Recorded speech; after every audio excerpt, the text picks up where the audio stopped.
My name's Clayy, and I'm from Cedar Rapids, Iowa originally. Currently, I own a studio out in Waterloo called Clayy Studios, and it's lit.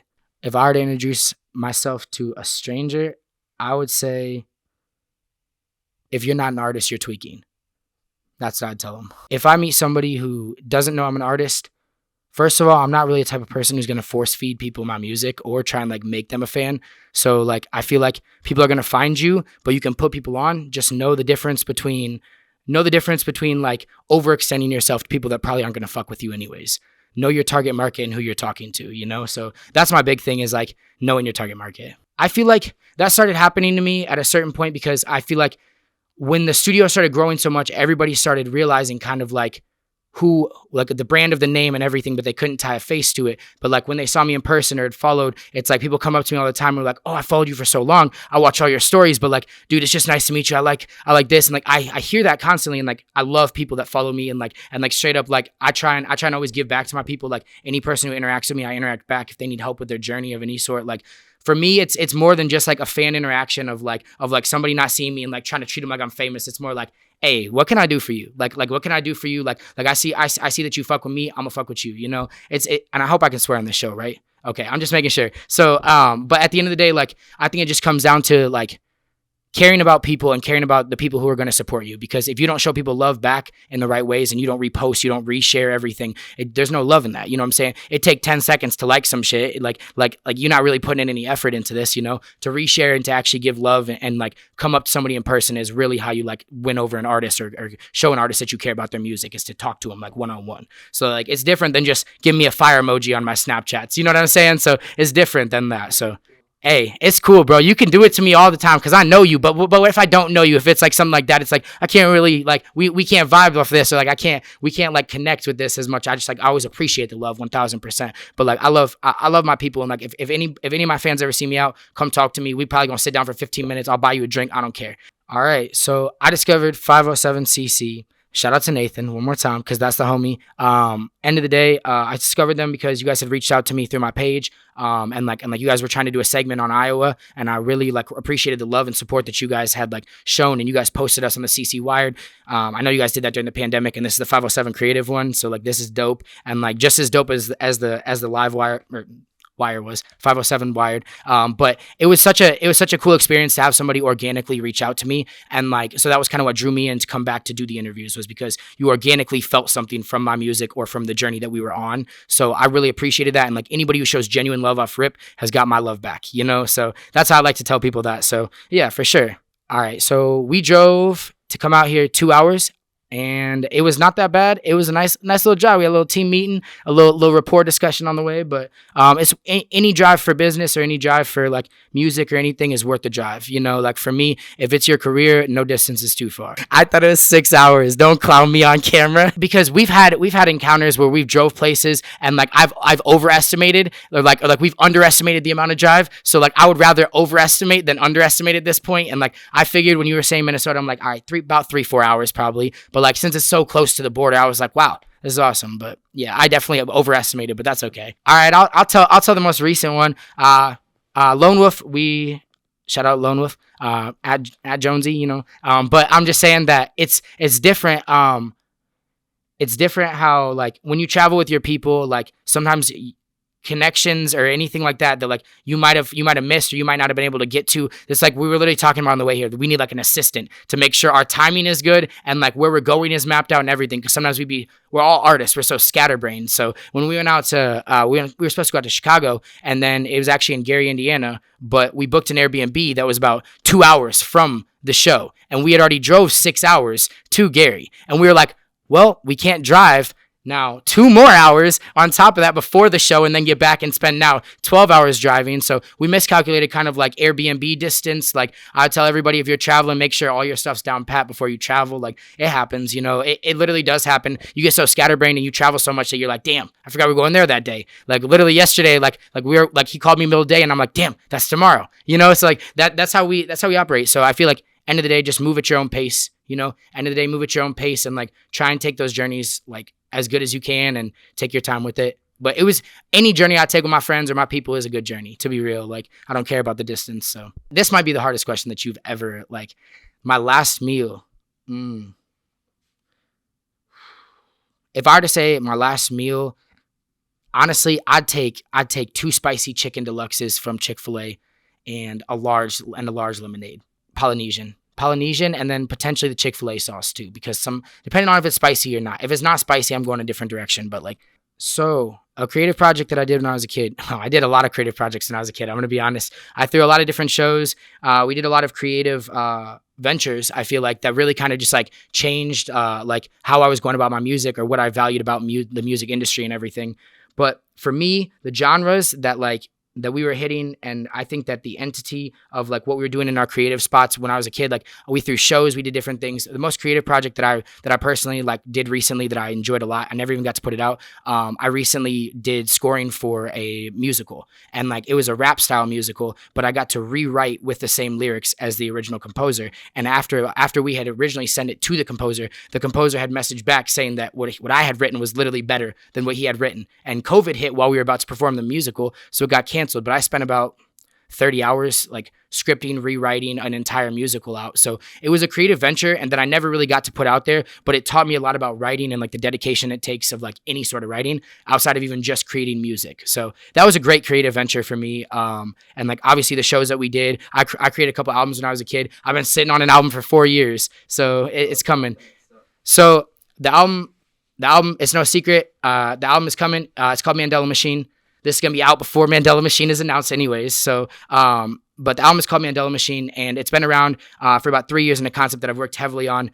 You'll be able to actually buy it online and platform it, and it comes with a comic book version and individual singles throughout the entire thing. It took us about 3 years between artwork, songs, and me feeling like, okay, I got to stop putting songs. I need to stop this. You know what I'm saying? Like I need to stop putting songs in there because I kept topping the last ones, and I wanted it to be as best it possibly could. But I started realizing that you just need to put out the body of work.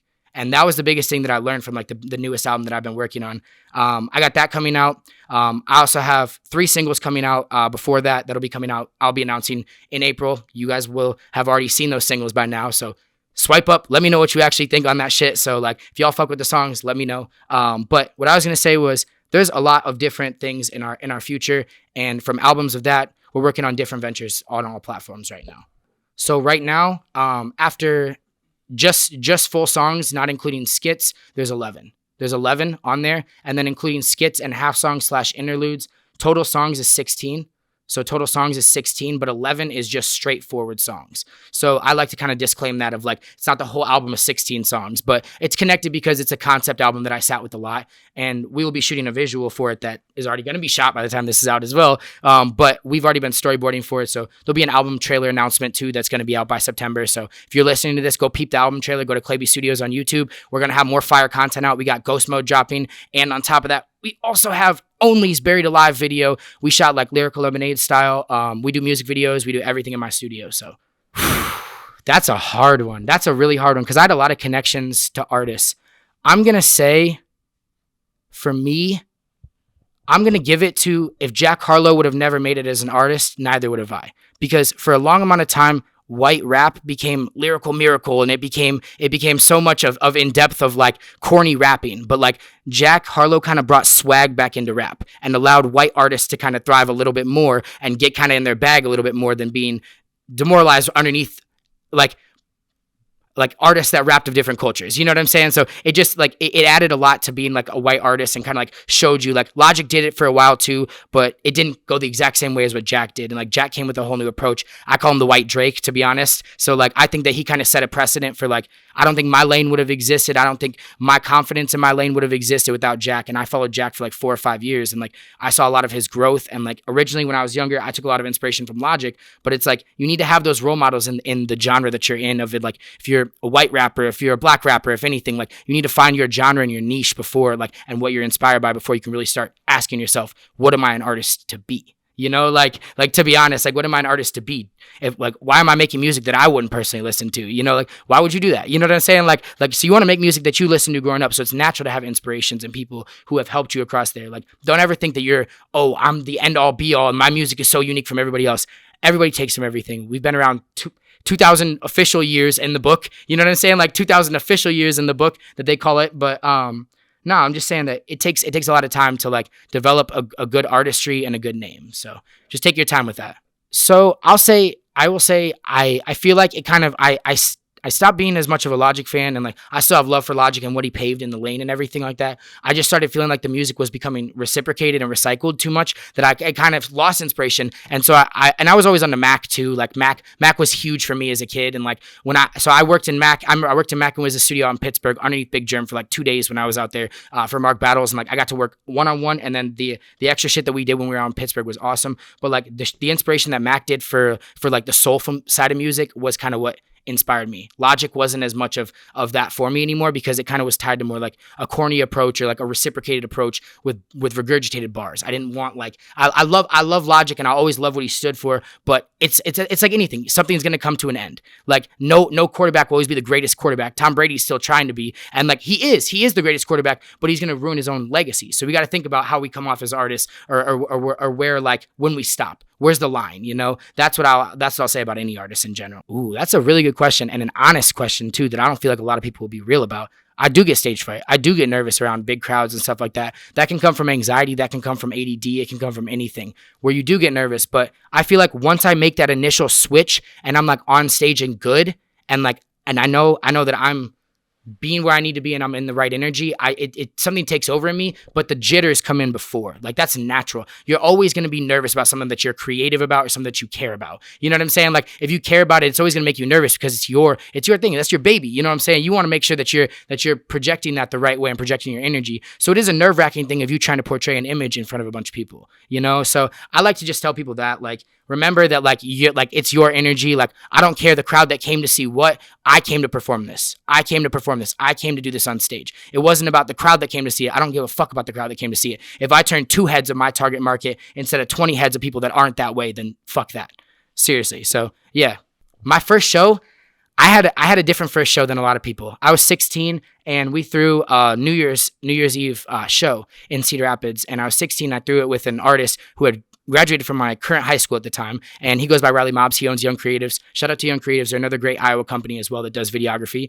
But I did it with Riley, and it was our first show, and we threw it ourselves. We got the venue and everything, and I was not expecting what happened next, because almost 300 people showed up to my first show, and we literally sold out the entire venue, everything, and we walked away with money in our pocket on my first show, and we got to do all of our sound. And my dad is a sound guru and also a person who was into music his whole life as well, and a drummer. So I was able to get that initial help with the sound and make sure we were where we needed to be. We made some money from it. And after my first show, my initial reaction was like, when do I do it again?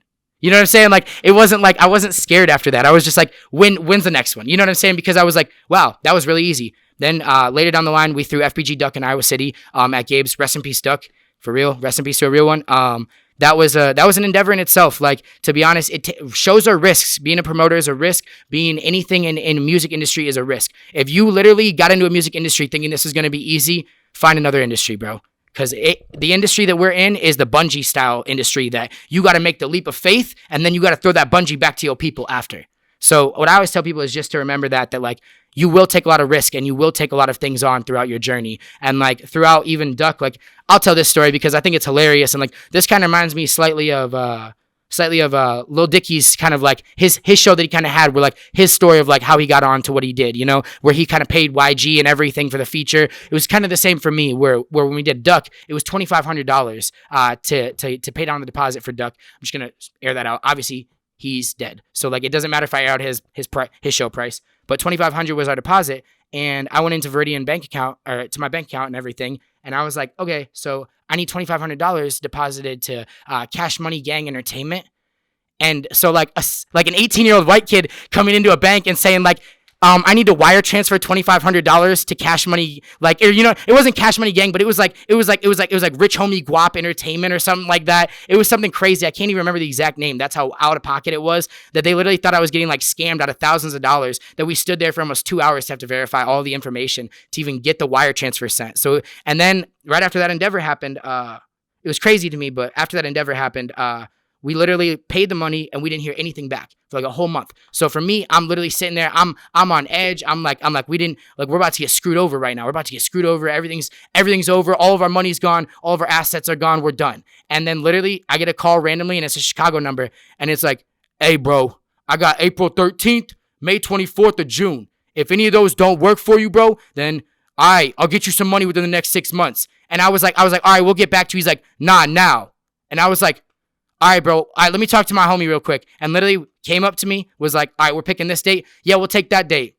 All right, it's locked in. He'll talk to you soon. Beep. And that was it. That's all I got. And so we were going off a whim of that, you know? And so getting to the show, he didn't even show up until 11 p.m. that night. And we had people waiting at the front gates thinking he wasn't about to show up after we contracted everything. We got it contracted. We're not stupid people by any means. But we got it contracted, and he showed up way later than we thought. My money, I was so nervous the entire time. But after the event, I was like, yes, this is exactly what it needed to be. It turned out how we wanted. We got all the people we needed there too. But you go through a lot of shit when it comes to music. And like, you're lying if you say you don't, you know? You got to jump through hoops as a musician or as a creative in general, you know? Ooh, so this is a big thing that's coming into play for me right now because so I finished Mandela Machine recently. That's no secret. I finished that recently, and I started having conversations, and I got into a conversation with somebody that's important to me, and they were talking to me. We were talking about family triggers and certain things like that. And like, if we're being honest, there's certain things in life that you learn throughout it, and my dad was super into rock, and like I loved rap music. So there was like a difference there, but like the rock influence was always there for me deep down. And she was like, well, maybe you're looking at it the wrong way. Maybe you're looking at it the wrong way and you should try it. So then I just gave it a try, and I was like, you know what? The influence of rock was in my heart the entire time. I just didn't explore it. So like music of like any sort, if you're exposed to music in any genre, like it'll get to you regardless. You know what I'm saying? Even if you go a different genre, like you'll get back to it. And so on that note, I do have a punk rock album coming out that is also coming right before Mandela Machine that will probably be seen by September on this note. So we're pretty far into it. I have 2 different features on it as well so far, but it's kind of like a smaller EP. It's kind of just to pay homage to my foundation before I put out my first official album, because it's where I came from. So I'm really happy you brought that up, actually. So I'm not gonna disclose that yet. I can't disclose it yet. I'm not gonna disclose that one because I want people to be able to that's one that's just coming. It's coming. You know what I'm saying? It's one of those ones that's not going to be really announced. It's just one of those things that's going to come after the single. So it's going to be a project that's going to be a surprise for everybody out of left field. So me kind of talking about it is already taboo if this wasn't out by September. So like, that's where I'm not going to give it away. So I gave away Mandela Machine because it's been a concept for years. And if you know me, you know about Mandela Machine and how hard I've worked on it. So, but yeah, no, this is a secret project under wraps. So September, now it's not under wraps. That's all I'm going to say. Okay. But the secret sauce to my art. Ooh, that is a good question, man. That's a really great question. You got some good questions. I'm going to be honest with you, bro. So the secret sauce to my art, honestly, really is about preparation. I'm going to say preparation, because preparation is everything for your professionalism and is everything for your creative field. If you're not preparing your work, if you're not preparing the work that you're doing or the shows, if you're not taking the time to do any of that and prepare, then you're going to fail in anything that you do if you don't prepare and start off professionally. So preparation is the biggest thing. And like my secret sauce right now is like preparation, knowing what I'm getting into. If I do a session, I get the source material from the artist first. I study what that artist is going to do. I prepare for that. It's like, I recently put out a thing recently of like, I was talking about a comparison that like people want to get into like shows or get into studios and all that. And then they come in and it's like halfway done products constantly. And it's like, okay, cool. Well, I'm probably not going to invite you back if you can't finish a product. You know what I'm saying? While on the other hand, I got a guy who comes out twice a week and he has 3 songs for me every time, and he gets right to his business and doesn't have to sit and write while he's in the studio session. Who do you think I'm going to go back to? You know what I'm saying? The prepared person, the person who cares about his art and prepared it before he showed up to me. So preparedness is the secret sauce. If you want to be good at anything, prepare for that shit. If I made a song in 60 minutes, if we're talking, okay, if I made a song in 60 minutes, it all depends. I'm going to be real because I like to write to a genuine what my emotions are. So I know if I were to write a song in 60 minutes, it would be to what my emotions are then.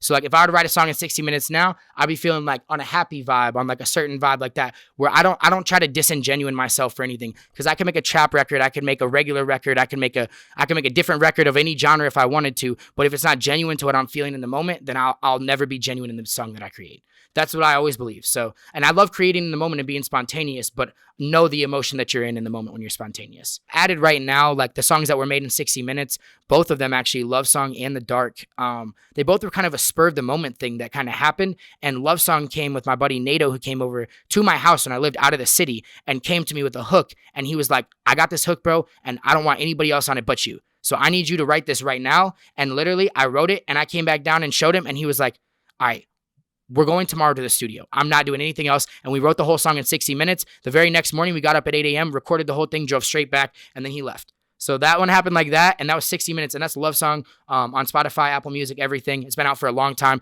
Everybody bumps it. I get so many snaps to this day of people just still bumping it because it's such a vibe, and everybody loves love. You know what I'm saying? So Love Song's been out. The Dark was also a second 60-minute song. The Dark with Prophet and JNN, which was a group that's now disbanded, but it was a bunch of female singers, and they came over and we had lyrics for them, and we created the entire song in 60 minutes because my lyrics were already done. So all we had to do was piece in the last of it right there, and they just sang all the lyrics for us in 60 minutes. So it was crazy because we basically ghost wrote the whole song, but we used amazing female talent to help us portray it, because without a female singer and some of these deep emotional hooks, it just doesn't sound the same. Sometimes female singers can get to some things that men can't get to, and you have to realize that.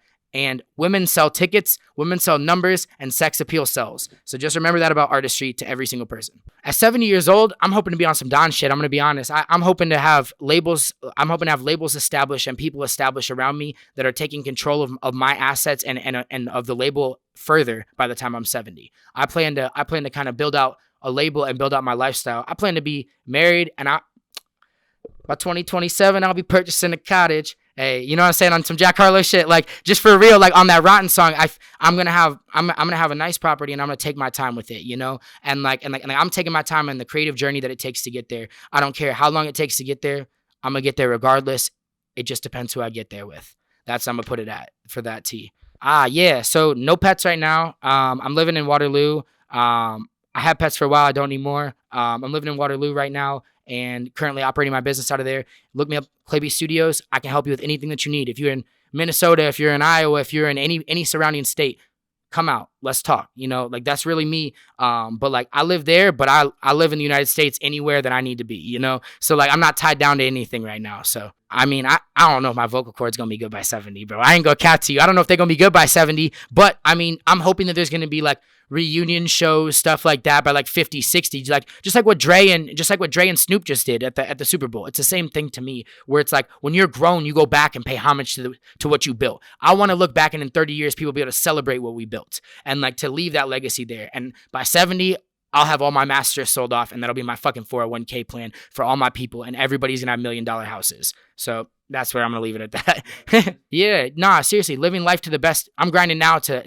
love it. Then you feel me? So something I struggle with this day is it's no secret. If you listen to me talk right now, if you've probably heard this interview, I got ADD. I'm scatterbrained, and I think it's something that I struggle with, you know. But I know how to manage it, and I know how to use it creatively. Like they say, every creative genius is fucking crazy. So for me, I'm all over the wall, and I embody that character, and I'm cool with it. I made peace with it. But it's something I struggle with daily, you know. ADD will get to you. It'll make you talk too much, or it'll make you cut people off and when I'm creative already and I know so much, I tend to get there where I start to cut people off because I'm I know what you're about to say to me. I already know the cliche you're about to give me. Skip it. You know what I'm saying? Skip it. I'm 10 miles ahead of you. You know what I'm saying? And I'm not trying to be rude to anybody by doing that, but it's how my mind operates. You know, I'm such a creative person that it's like that, where I'm on to the next idea, on to the next thing. So I express it through my music. Sometimes, I mean, the way it helps me is music to me, I don't stay to one genre. I don't stay to one sound ever. And I really try not to,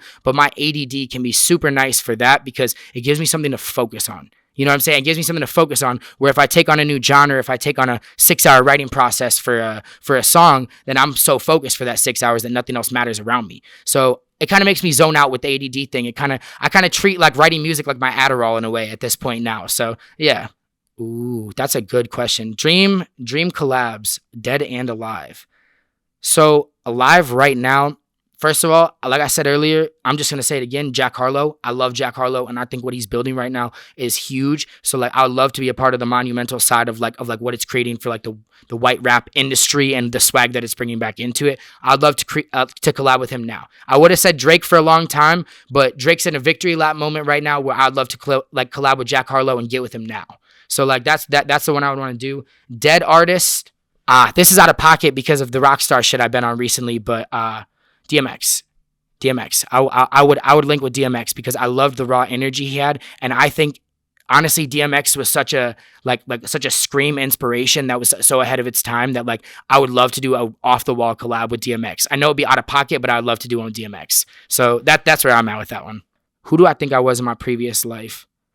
A dope ass motherfucker who probably ran the mob. I ain't gonna cap to you. With the amount of creativeness and the amount of like intelligence and like certain things that I believe about myself, that like I can think through scenarios. I honestly think the past self, when there wasn't as many laws, he probably was getting into some shit. I'm gonna be real. So I probably was a creative mob boss or some sort, or like running something back in like a past life of some sort, because I'm a visionary and I'm a creative, and it has to come from something, you know? So somebody in my past they were entrepreneurs or something, you know what I'm saying? So entrepreneurs, hustlers, anything. Hustlers and entrepreneurs are the same thing. You can hustle just as hard as I've seen hustlers go harder than entrepreneurs, to be real. I've seen that mentality causes a lot of people that I know to be successful. That mentality caused those people to, now that they're in a good role, now they're even more successful than people who would have been in that role, because they hustled before that to even get there. That now they're running laps around people that they made it there, because it's easy to them because of what they did to get there. So that's where I like the hustle mentality. Ooh, the place I'm most comfortable creating. I mean,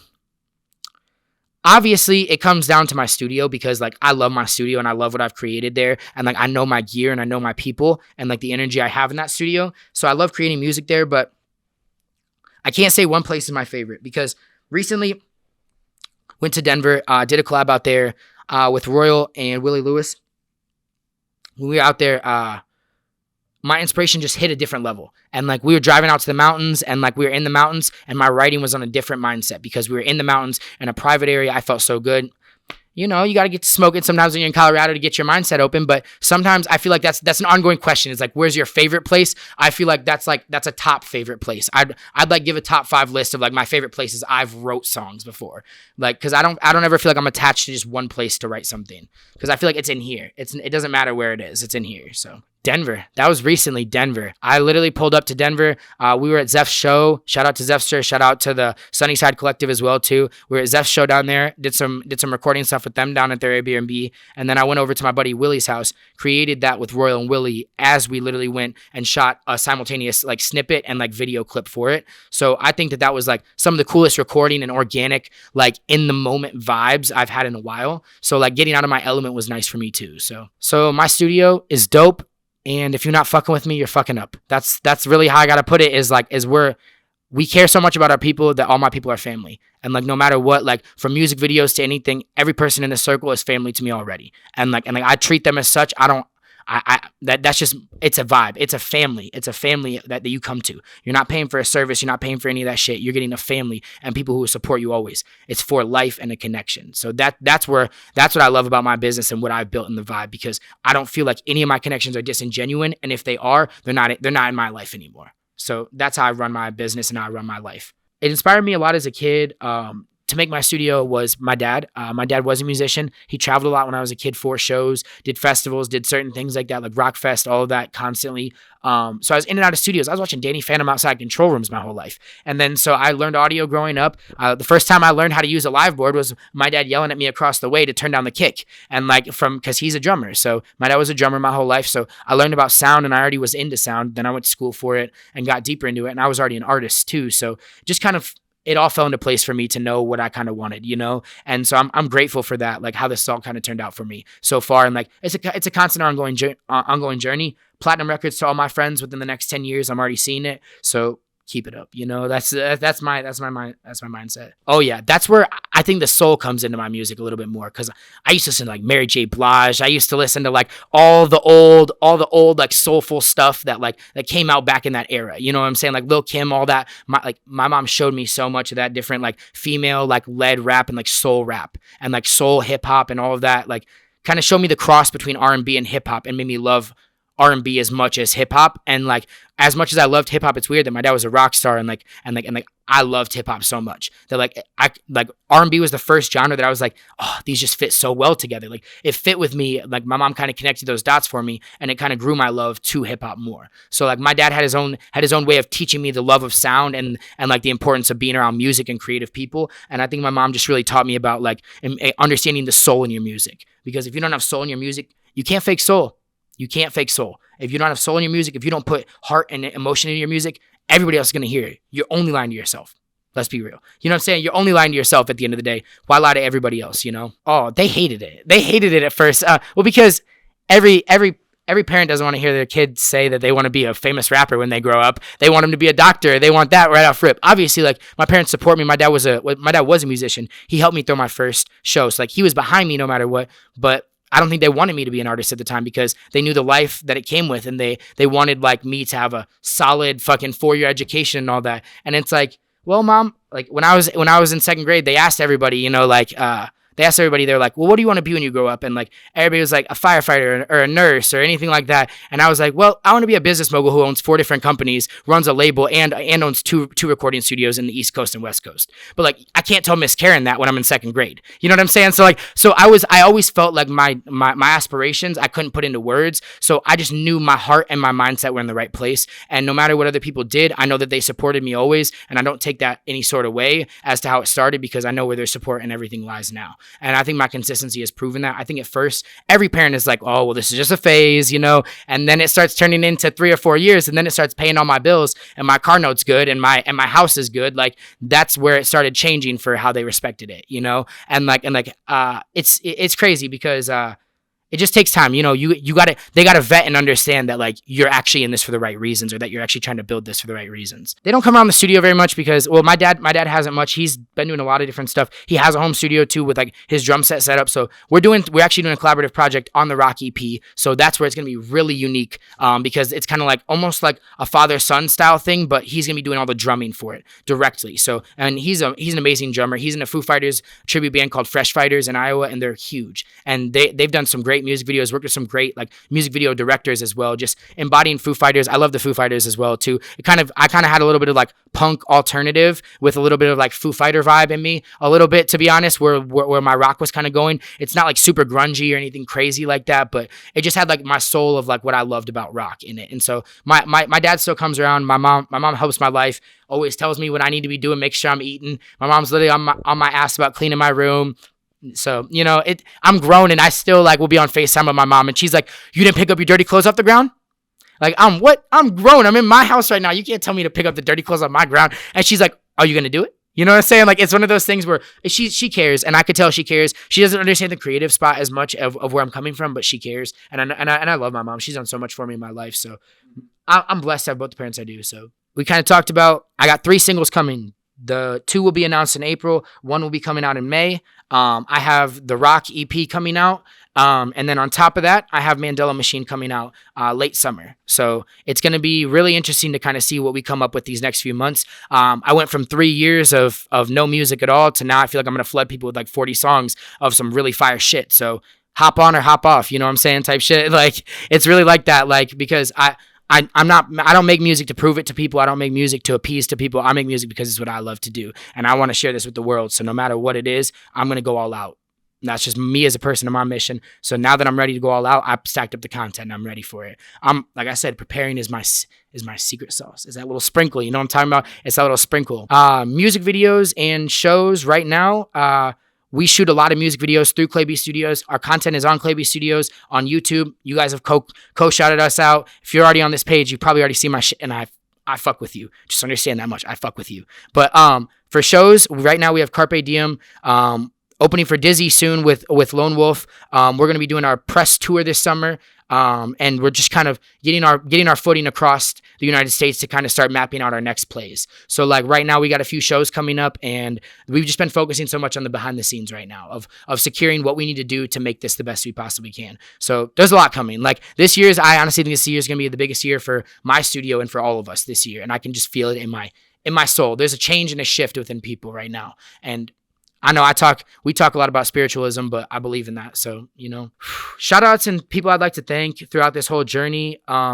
The people who had obviously helped me get to this point within my business, my coworkers, my people, my family within this, like my coworkers in my business who have pushed me and like shown me what it means to be a boss.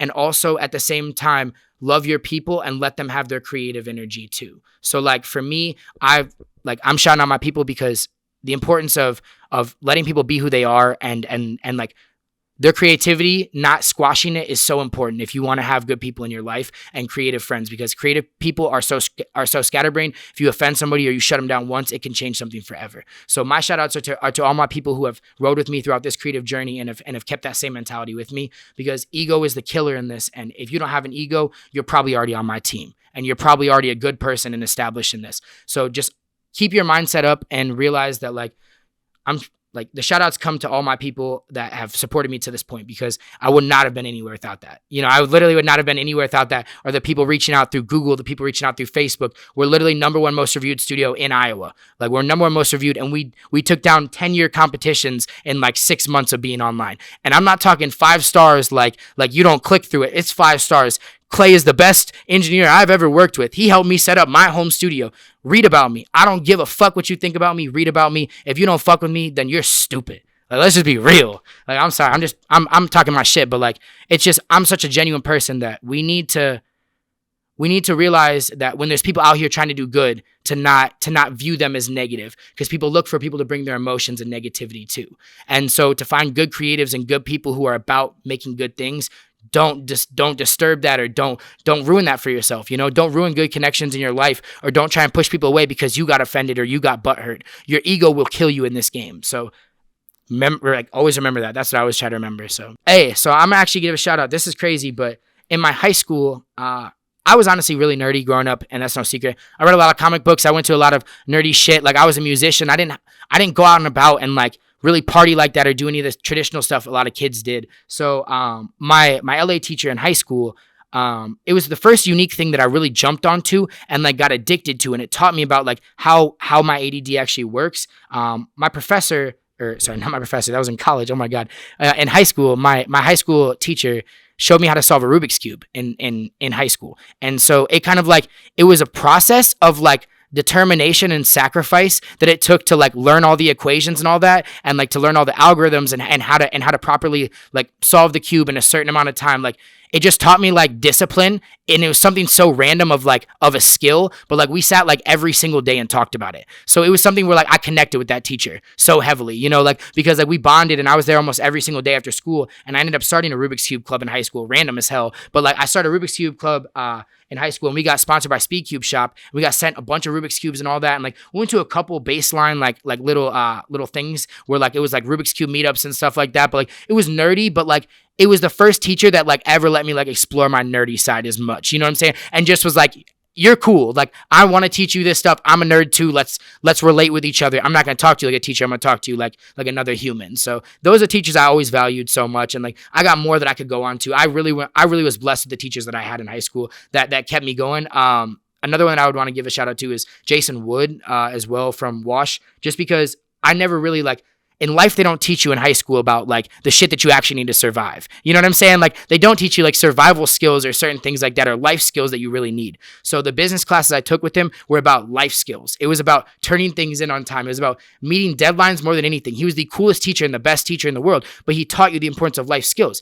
If it didn't matter if you turn in, you could come into him and be like, the assignments were never hard. He just had a specific deadline and what he wanted to do. And he taught you creative ways to think about things and life situations, and put you through life situations and things that you'll need to know in life, rather than just so much of feeding me textbook information. Cause that's so dead.